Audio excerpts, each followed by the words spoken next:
In this video, we'll continue the party approach and learn how to create these glasses.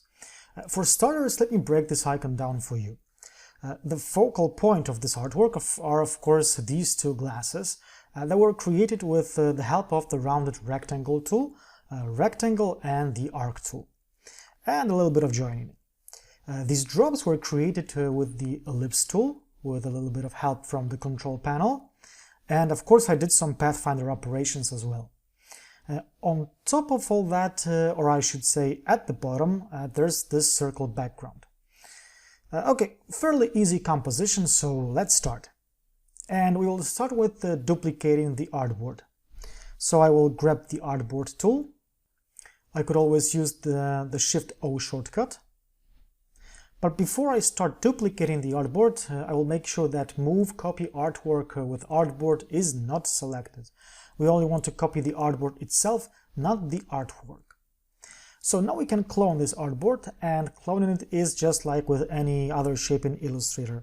We can simply select it with the artboard tool, hold down the Shift key and the Alt key to clone it to the right, just like so. Let's move on to creating a new layer for the icon. So in the Layers panel, I am going to Alt-click the new layer icon down here, so I can get a Layer Options dialog box where I will name my layer as Wine Glasses. And I will simply click OK. I'll also lock the original layer by clicking in the spot to the left from the layer's name, which will bring up this padlock icon, just so I don't mess this layer up accidentally. And now I am ready to create my icon, so I will make sure that I am on my newly created layer. And okay, so I will start with the glass shape, of course. And I will start with the rounded rectangle tool, so I'll grab it from the Tools panel. By the way, it's a good idea to give it a custom shortcut, because you will see that you are gonna use it quite frequently. So I'll grab it and start creating a rounded rectangle. I want its corners to be rounded to the max, so to speak, so I'll just press the right arrow key like so. If you want, you can adjust its shape if you wish. And okay. Of course, I don't need the top anchor point, so I'll go ahead and select it with the Direct Selection tool. And I will simply hit Delete.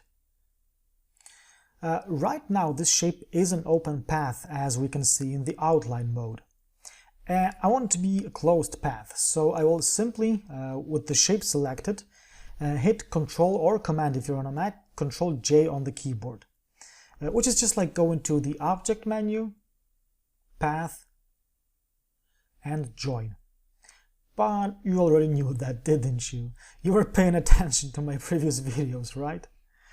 Okay, now I'll slightly pull the top anchor points together, so I'll just select them with the Direct Selection tool, and I will activate the Scale tool by pressing the S key on the keyboard and then the Enter key.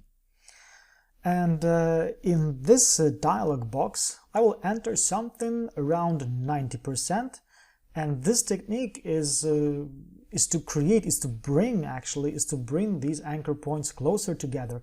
If I wanted to pull them or push them further away from each other, I would simply need to enter something more than 100%. But I want them to be closer together, so I will make them around 90 to 95%. Okay, now we moved the rim of the glass a bit closer together. But we got a bit of a problem, two problems in fact. I'm talking about these edges right here, and they are rather pointy, don't you think? So I want to smooth them out, and again I'll select them with the Direct Selection tool, and in the Control panel I'll choose this guy right here that says Convert Selected Anchor Points to Smooth.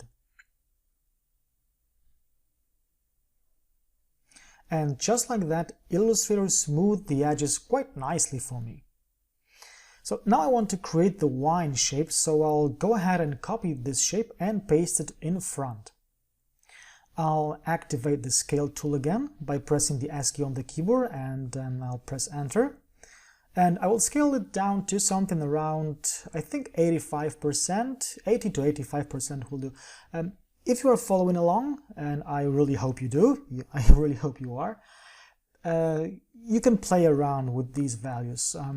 You can set whatever you want. Basically, well, the smaller the shape, the further away from the glass the wine will appear.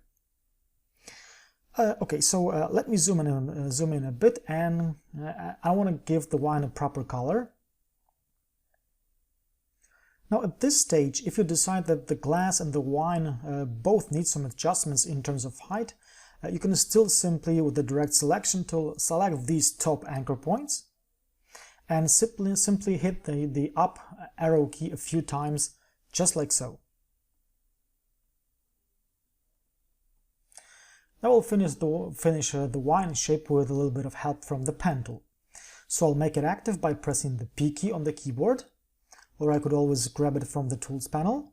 I'll make sure that the wine shape is selected, and I'll click somewhere here on the right side of the wine, so I can add an anchor point. Now again, with the direct selection tool, I'll shift click on these two top anchor points, and I will hit delete. And now I want to join this wine shape with the Ctrl-J command. And just like that, we got the top part of the glass complete. So now let's move on to the stem and the foot. Okay, let me zoom out a bit first. I'll grab the rectangle tool, and I will start creating a stem just like so. I want it to be fairly slim and tall. And now I'll go ahead and do something maybe a bit unorthodox here. I will delete the bottom part of the stem to make room for the foot, so to speak. So I'll zoom in, and with the direct selection tool, I will select this bottom path and delete it. Okay, so far so good. Now I will grab the arc tool, and it sits under the line segment tool.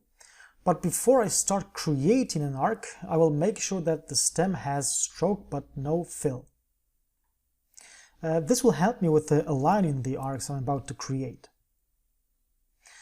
Okay, before I start creating the actual arcs, I will double click the arc tool. I just want to show you what I want to achieve here. In this dialog box, we can adjust the length of the arc, its slope, etc. But what's really great here is this preview box. When I start to alter any values, like the y-axis, I can see what the ultimate result is going to look like. And I want the arc to be a bit taller than wider, so I will make the y length greater than the x length. Now I'll position my arc tool over this left anchor point here, and simply click to get this dialog box. And I will just click OK. Now, as you can see, we created an arc that looks exactly like the arc we just set up. Now I will click on the second anchor point, change the registration point to top left, and hit OK. Now I will select both the foot and the stem, and I will hit Ctrl-J a couple of times. Of course, you could alter the arc settings to your liking and spend the whole afternoon doing that, but I just want you to see the flexibility of this technique. And thanks to these simple and easy transformations, we got the bottom part of the glass ready.